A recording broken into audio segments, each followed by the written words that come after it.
like a solid pick for Geek Fam. But there you go. Mirko's prediction is always insane. It's going to be Brody that could possibly just sustain himself and maybe just shred through the range that he has. Maybe for Eman to maximize that power coming in from Brody.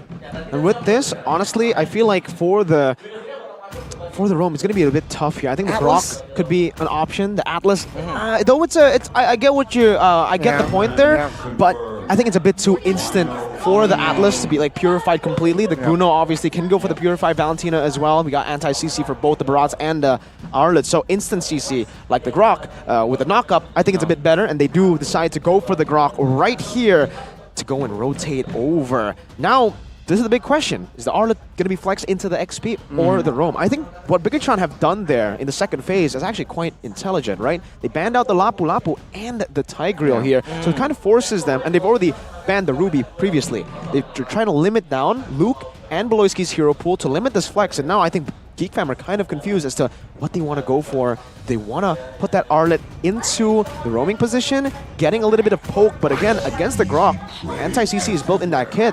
It seems like they will be going for a Yuzong in that back line. Famous words from R7. I also actually asked Fried Chicken. R7 said, for the Yuzong, the best or the worst matchup for a Yuzong marksman is a Brody, which is interesting to me because I thought that would be a good matchup, but it's not. So the Brody actually smashes the Yuzong, apparently. I asked Fried Chicken, check again, and he agrees. We are going to be underway for the first match of the day, the first game against Bigetron and Geek Fam as well. A few stats, of course, to see and seek after as well. Early to mid-game potential.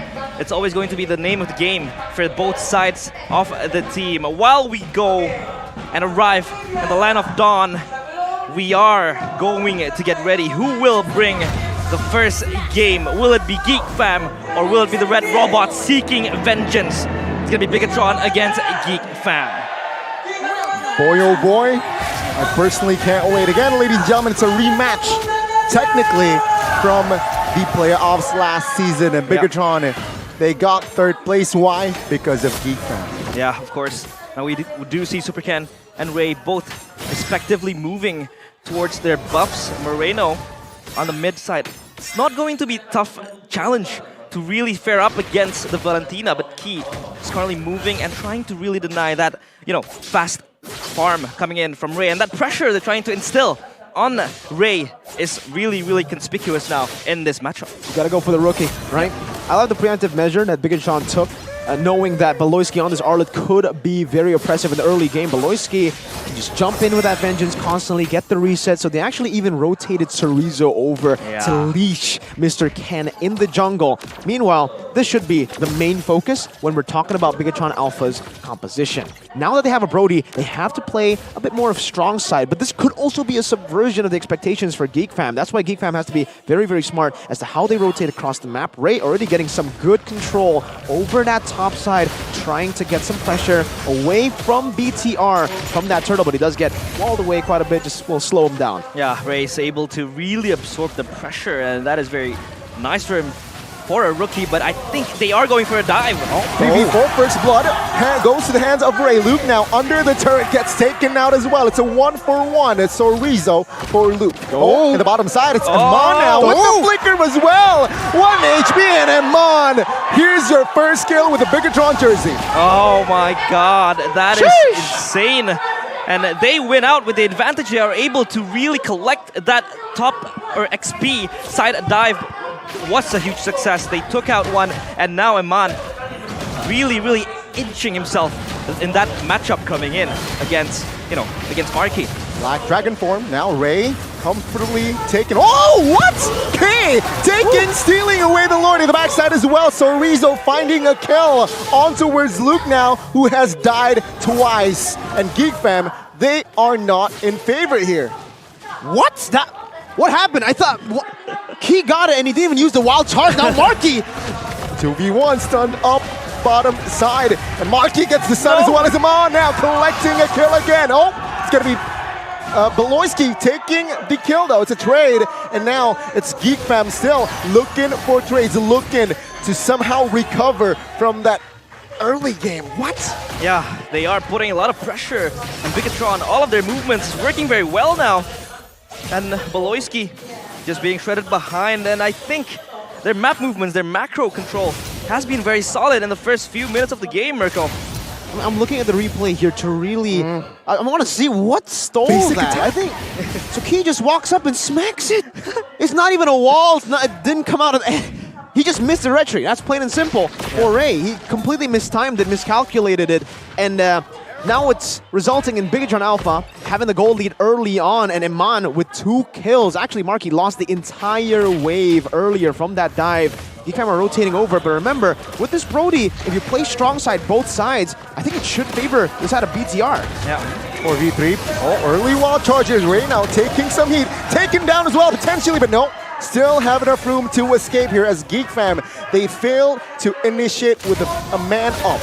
Yeah, they were able to really survive that dive coming in. They even have to expend the Eternal Guard, but I think like the peel being given by Vexana is going to be enabling them to really sustain the fights. I think Moreno has responded to that rotation very, very quickly, so they are safe, trying to really retain that control under in the gold lane.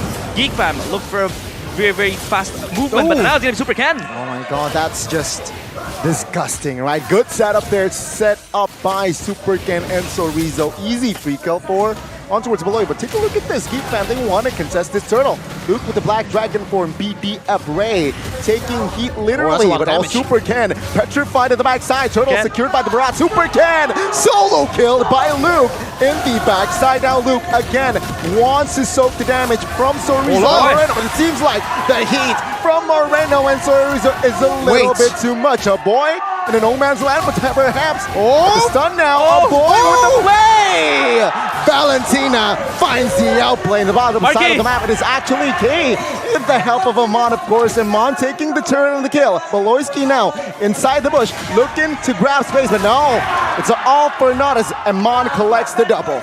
A double kill in the bottom side of the map. Sure, Luke was able to find a kill there. That was very impressive. A good chase down. Let's take a look at the items here, and that power spike is gonna be crazy, man. I mean, for the Brody, see Halbert, I think he might just go for the Melphic Roar next. He knows that Ray will be rushing to go for these physical defense items, but even now he's actually kind of mixed up, right? Yep. He already has the Molten Essence. He's building towards what I think is the Athena Shield first to stop Moreno's burst damage initially from happening. But from Luke, now that he only has a Dreadnought armor, and if that is going to be a Melphic Roar from the side of Brody, it's going to be ridiculous. Also, fun fact, this is a build that we saw from Few earlier in the past tournament for AP Bren. Glowing Wand first item whenever they are ahead. That Glowing Wand is going to present so much more presence towards the side. Wall charge! Flicker wall charge on towards 3. Boy taken out first. Beloyski might be next and he will fall. Luke, BDF. Oh, he will back off now, taking so much damage as well as Bigetron creates and grabs some more space. Marky, top side of the map here. Oh, Super Ken special migration misses as of course turret now will be the main objective from the side of Bigetron as the inner turret top side will fall here surely, but no, not this time. Perhaps the next wave. Yeah, Ray's kind of late to the fights happening around the XP side jungle. A boy has to hold this pressure alone. And so far, Bigetron is ready and always in the constant pressure, not giving Geek Fam the space they need. They also have secured the XP side turret. A boy jumps in, tries to really, push Key back, and this is the pressure that is constantly given by Bigetron. Geek Fam does not have, space to breathe, and so far, for gold as well, they are in the lead with 5k ahead, Mirko. Yeah, I mean, we've been talking about Bigetron a whole lot because of the snowball. Let's try to look at Geek Fam now. What are their conditions to win this game? I think it has to come from Marky and a boy at this point, right? Luke, he's about to fall off in terms of that damage, and if he dives to the back, Iman's just going to melt him down with those basic attacks. Melphic Roar done, by the way, earlier in that team fight. So for Marky, I'm looking at that power spike, and unfortunately, when we look at normal Bruno power spikes, is the Berserker Berserker's Fury, the second item after the Haas Claws, but now I don't even think with the Berserker's Fury he'll have enough damage to really push Bigetron back. They already have a lot of physical defense, and he's going to have to wait for possibly a Malefic Roar, and that's going to come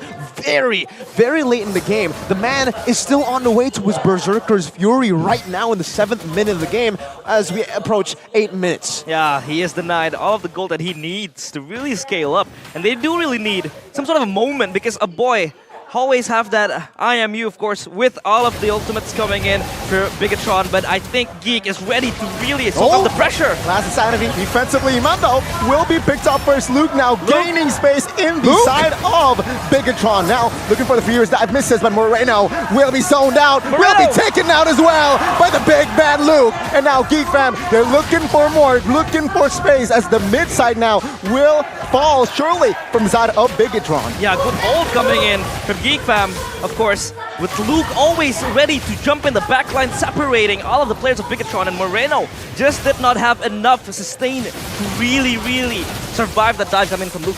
One bad position from Iman is all it takes to take the gold lead down from 6K to 3.6. Yep. Man, Iman way too over extended there in that team fight. I think he got eaten up by the Barats and also slashed over all the way back behind the base turret. Definitely not worth it for BTR, but extreme value for Geek fam. We did say in the keys to victory, gotta give Luke a damage dealing hero. Well, you know, maybe Yu Zhang isn't the pick we were thinking of when we said damage dealing. He certainly is dealing a whole lot of damage, and he is the main carry right now for Geek fam. Right? Soaking damage in front of the side of Bigetron, but Luke, again, Luke, the playmaker, man, he's looking to grab space, but this time, bursted down by the members of the Red Robots. Bigetron now a man up, and it seems like the Lord will be free for the Red Robots to take.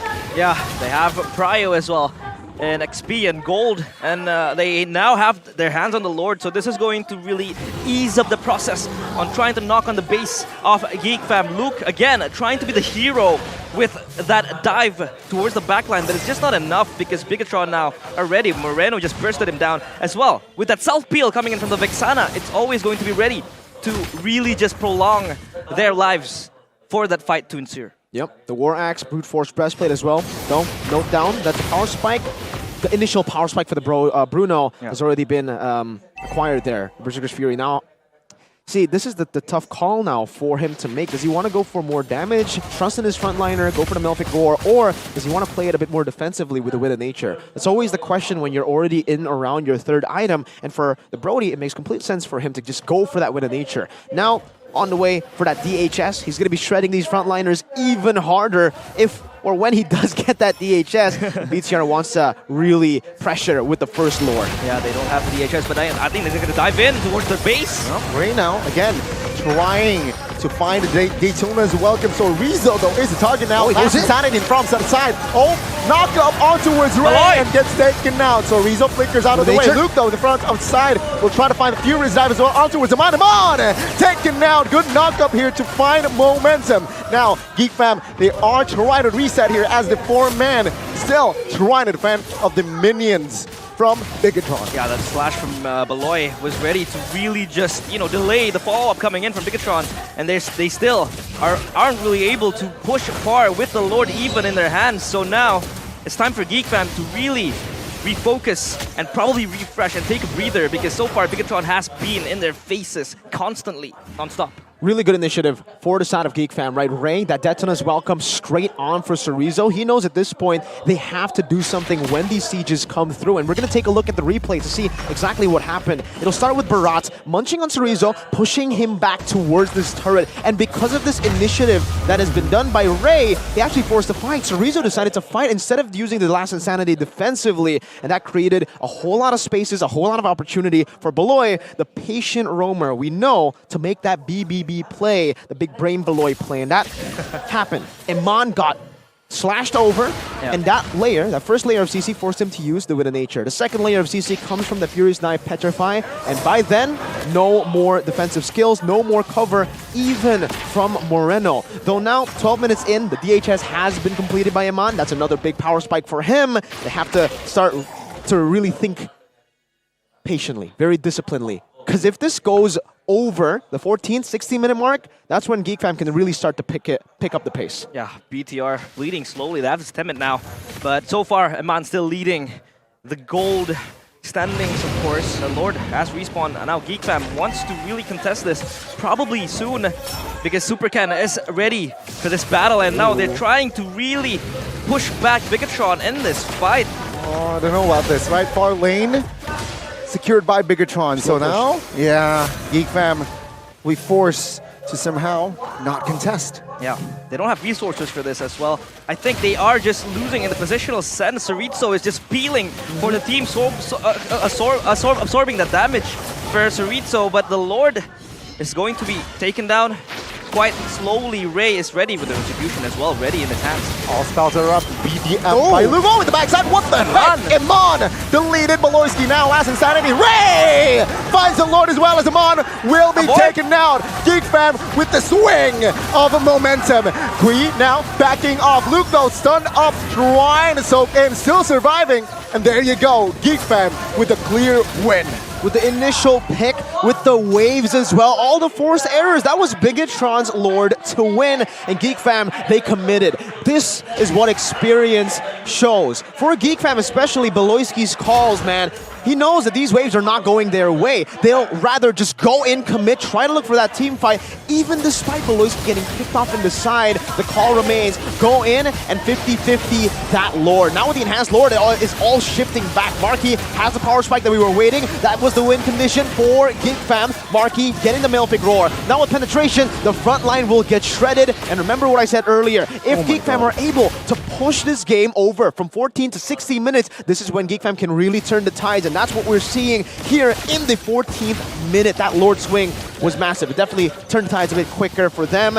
Game fact, by our new application, GoPay, Brody becomes Iman's victorious hero as Bigetron defeated Evo's Glory earlier while charged though. It seems like they want to look for a fight, but they are going to push back. So yeah, it is a winning hero if they are able to snowball. That was the case against Evo's Glory in the Hope Cup.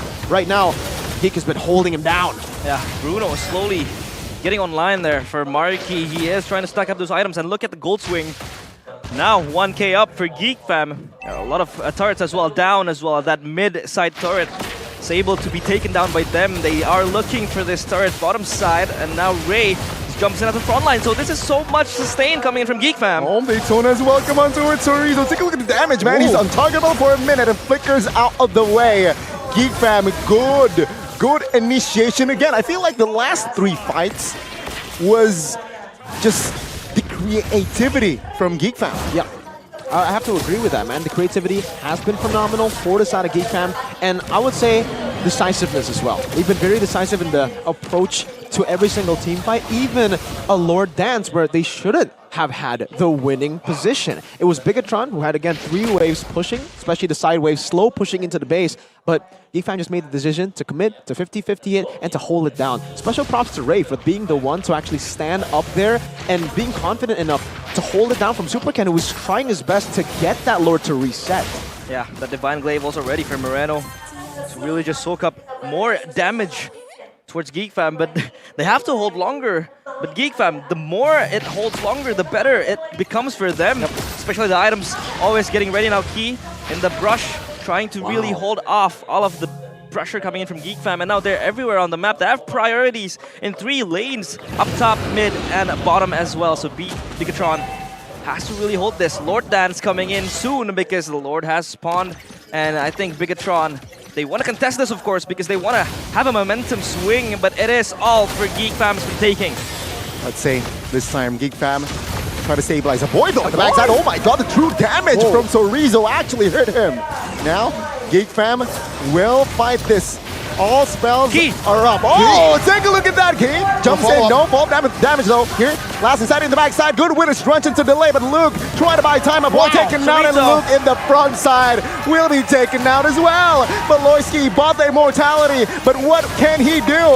Just soaks in damage, and Marquis will find and destroy the immortality, but it seems like it is all the red robots. So Rizzo last insanity just to intimidate Geek Fam. He's gonna go down as well here, I think. This is a good pick-off. And of course, Bigetron take everything as they lose nothing. Geek Fam, 3 players down. They are now bleeding. Let's see if they can actually end this. The base turret in the mid lane is very, very low. They'll have two ways. They are able to shove that top side, but they're going to go in. No clear power. Ray taken out as well as Marky. And the red robots in this best of 3 will strike first. Yep, they win it after a momentum swing, a shaky one at that. But of course, for Bigetron, they hold on with all of the advantages they have. And Geek Fam, it was very close for them to really bring the tides around, to come back in that game. The gold swing was theirs for the taking. 3 lanes open up, the priorities that they had, the waves crashing in, but that Lord Dance, it was just a difference maker for Bigetron. They were able to hold on and to sustain. Their CC together randomly onto Eman. It makes it so that this guy will be taken down. But in this game, man, Eman, early game presence all the way to even late game. But I will have to say mid-game was a bit shaky there in terms of positioning. Not his fault completely because the enemy team had Beloy and Yu Zhang just constantly jumping on him. But the fact that he was able to itemize in this way, I mean, come on, give him respect, man. The Haas Claws, an item that you would not expect for a Brody, but he had so much gold, he just sold his boots in the end to get the Haas Claws. He got the Rose Gold earlier as well as his 4th item, or actually 5th with the boots. We don't count it. It's just phenomenal, the way that he's able to think on the go. I think what really